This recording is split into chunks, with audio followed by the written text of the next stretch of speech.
Sebuah negara hukum pasti memiliki hak dasar yang harus dipatuhi.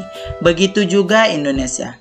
Ada beberapa hukum yang harus dipatuhi, yaitu salah satunya HAM. Tapi sebenarnya banyak orang yang tidak tahu mengenai HAM. HAM atau disebut juga dengan hak asasi manusia adalah hak dasar atau hak pokok yang ada di setiap manusia yang ada sejak lahir sebagai anugerah Tuhan Yang Maha Esa.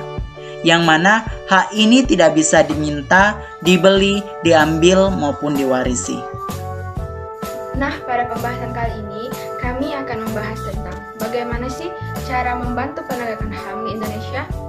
Yang pertama, kita bisa melakukannya dengan menolak dengan tegas setiap terjadinya pelanggaran HAM adalah cara yang pertama yang bisa kita lakukan. Kalau misalnya nih kalian menemukan pelanggaran HAM dimanapun kalian berada, kalian harus melaporkannya karena pelanggaran HAM bisa mengancam kebebasan setiap manusia.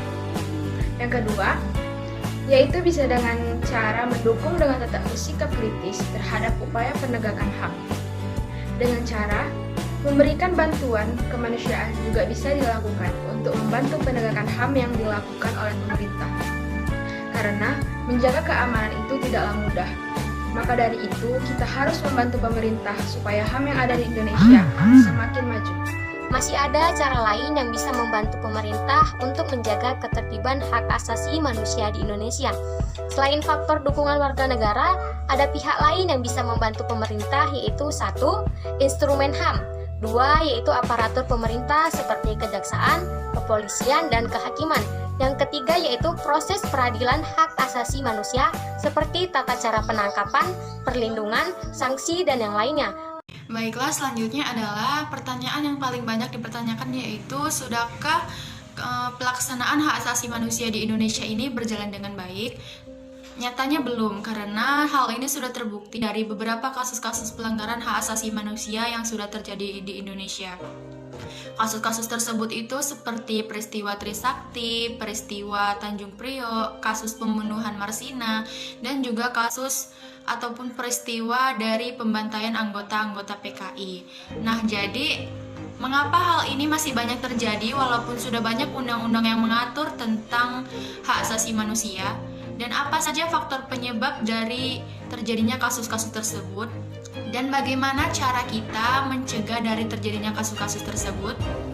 Sebenarnya, ada banyak faktor yang dapat mempengaruhi terjadinya pelanggaran HAM.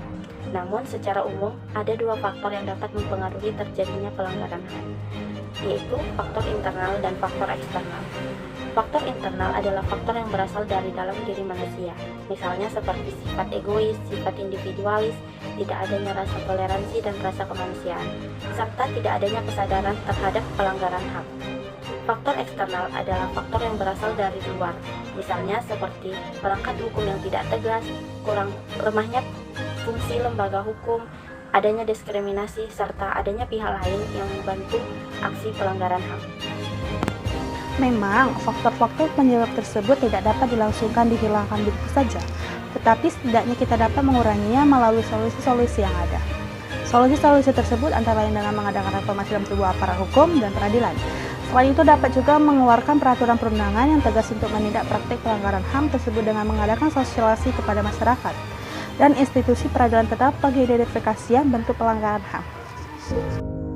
Setiap manusia yang dilahirkan mempunyai hak dasar yang sama tanpa memandang status, suku, bangsa, agama, gender, dan perbedaan lainnya. Memanusiakan manusia tidak membatasi mimpi dan karya mereka. Setiap manusia memiliki hak asasi yang sama tanpa kecuali. Jadi mari kita lindungi, penuhi, dan hormati hak asasi manusia, karena setiap orang memiliki martabat dan hak yang sama.